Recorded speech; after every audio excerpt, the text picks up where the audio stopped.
Good day, my name is Chris Antonio Zuniaga. Today I will be showing to you a mini project in IoT. It's called a obstacle avoidance. Whenever there's a obstacle detected, it shows a text obstacle detected and it shows a red light as well. And whenever there is no detected, the display no obstacle, and then it's green light. Okay, how it works now in our ThinkerPad, I have designed this project by the use of the ThinkerPad, and then it is also listed in this table, and I use the following codes. Now if we go through the process, all right, so let us remove one by one of the following components in our breadboard. Alright, so before we go through, let us remove first the power so that we can avoid the short circuit, and then let us remove one by one in our breadboard.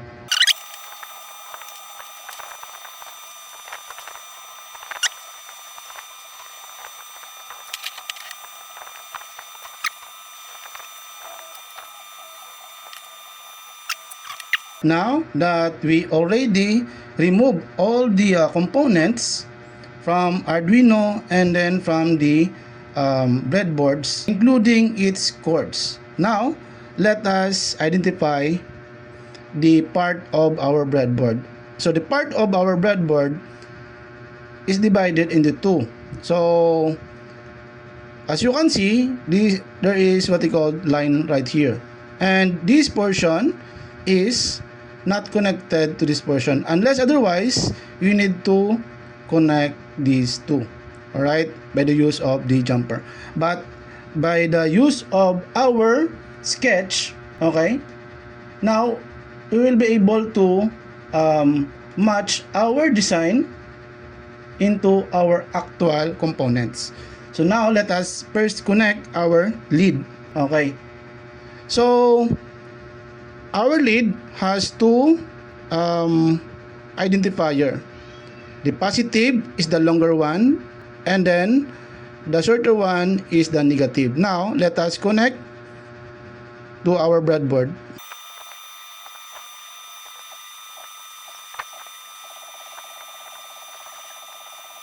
And then the other one, the positive and then the negative. Now let us use the resistor.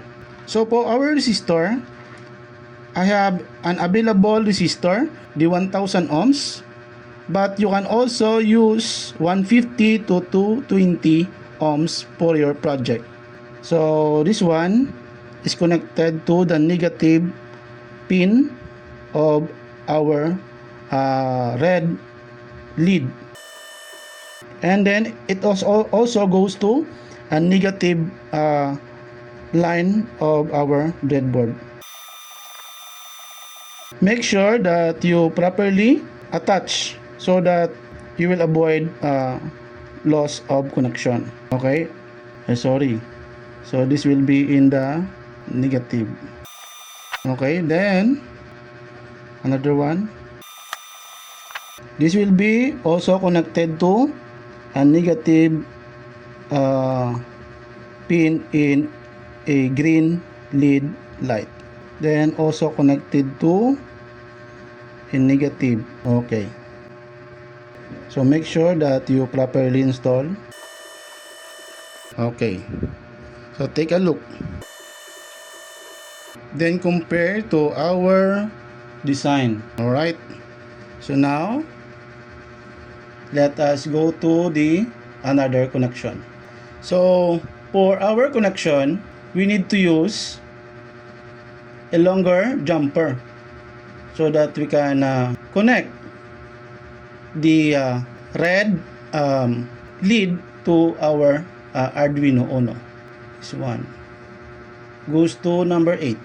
All right, and then let us check. right? Alright, maybe I need to modify.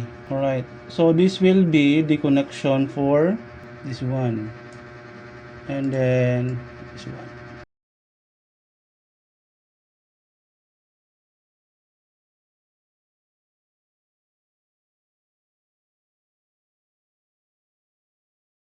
So let us correct our sketch.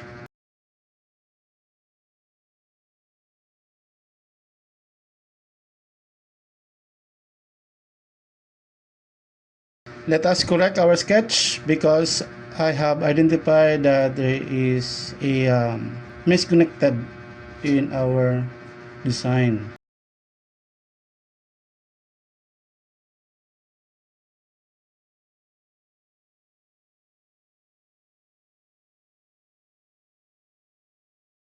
Okay, so that is the design of our mini obstacle avoidance. So now let us go ahead to our physical components, and then this will go to the red one. This will go to 8. All right, let us proceed to our Arduino Uno. So let us go to number. Okay, so now I have connected into our Arduino Uno, and then another one is for the green one. No obstacle detected. The positive.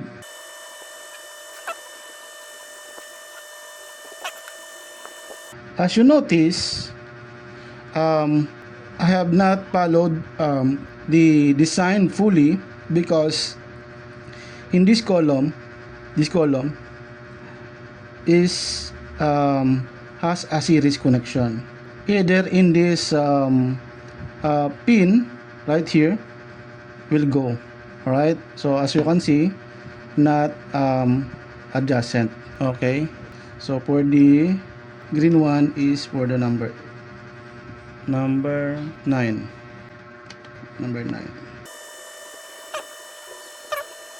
Right, next, after that we need to proceed to our sensor. So the main component of our mini project.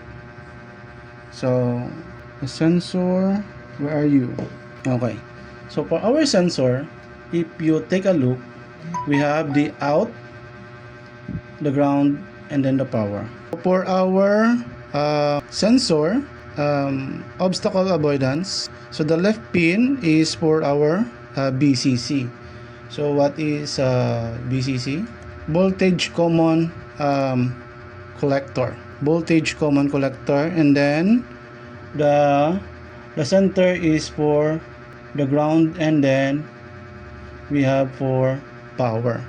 So now let us connect the female to male connector, male to female. Okay, another one. Okay, so for our BCC, or what we call voltage common collector, will go to 7, as we have designed in our codes that the voltage common collector will go to pin number 7 in our Arduino Uno. This one, 7. Okay, then for our ground, we'll go to ground as well. All right, so where's the ground? Okay, so be careful. Okay, then the power. So the power will go to 3.3 volts. This one, 3.3 volts. Alright, so we are done in our obstacle avoidance. So now let us first test our work. Okay, how to test? So you need to plug in the power. Okay, It might be in your USB port in your laptop. And then let us check. Then let us try to run upload. Okay, so as you can see, there's a missing components yet, but the code is already uploaded. But we can also still check if it's working our obstacle. Not yet. What is missing? So the missing part is the ground for our board. All right, so let us determine which the missing. So maybe I have forgot another cord. All right, so let us use the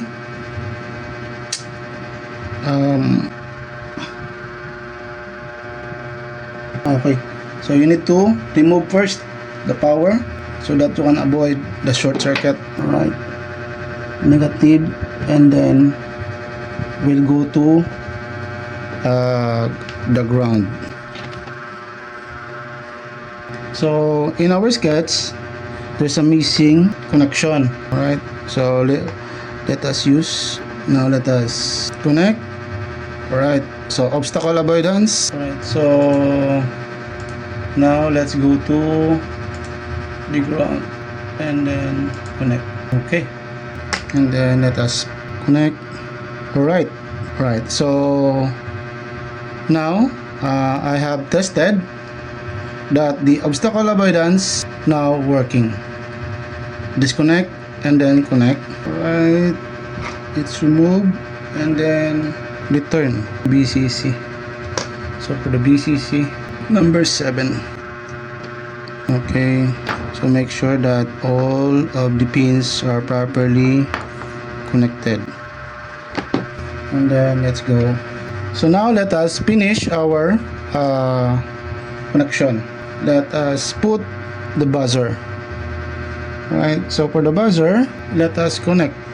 Same goes to our buzzer. There is a longer pin than the shorter pin. So we need to identify the positive is the longer pin, and then so we need to connect our pin, the jumper, right, and then to the negative as well. Alright, so let us confirm each pin. Okay, is disconnected. Right, next one is for the pin number. So the pin number for our buzzer is number 6, and then we'll go to pin number, so it should be male to male. Okay, male to male, number 6. Okay, that's how it works. Let us confirm. Okay, so by default it rings. Okay, let us check. Let us disconnect and then let us confirm our connection. So let us go to our LCD. So for our LCD, we also have the following required pins to connect. Right, okay, so let us now connect.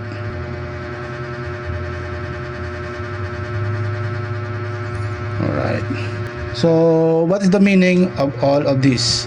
So GND is a ground, BCC is for voltage common collector, and for the SDA is serial data, and for SCL is for serial clock. Alright, so let's go. Let's connect one by one, and then everything will follow.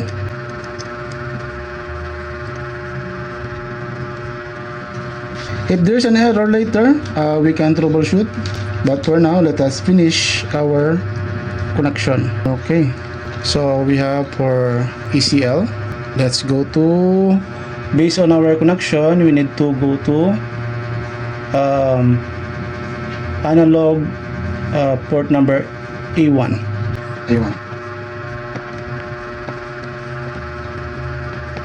Then another one is SDA, serial data number 2.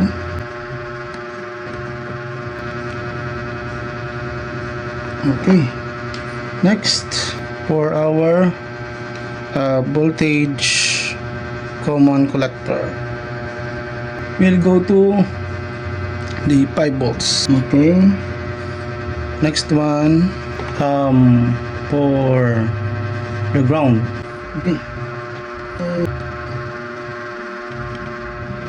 right, so we don't have jumper cords left. Now let us connect and then let us test. Okay, so now we encountered problem. We need to troubleshoot this one, but before that, disconnect and then let us review our connection. Let us review our connection. BCC, so BCC is white. We'll go to power ground, power 5 volts and then out. So power is for the, I think I have, there's a missing or misconnected.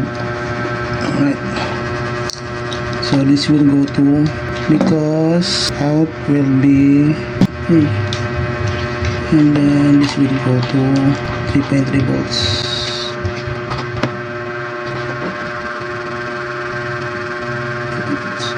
Okay, the another one is will go to number 7. Okay, let us properly connect, then let us test. Alright, so I have misconnected the voltage common connector and then the power. Alright, so this one. Okay, the power and then the out. So now it's working perfectly. Let us check. So right, common. Okay,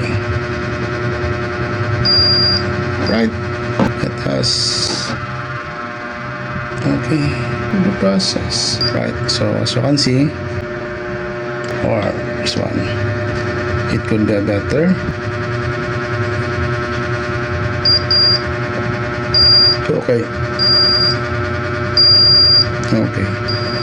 okay, all right. So now this is my project. So I have undergone with troubleshooting, and this is my code. So as you can see, there's variables declared in the upper part of the codes. So you have the sensor, the obstacle avoidance, the IR, then the lead. Okay, lead means red lead means obstacle detected, and then the green lead is no obstacle detected. And then for the buzzer, this one. Alright, this one. Alright, next one is for the if else programming, right? So, and then the correct sketch for our mini obstacle avoidance. Right, that's all.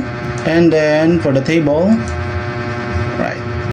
All right, so thank you and see you next time.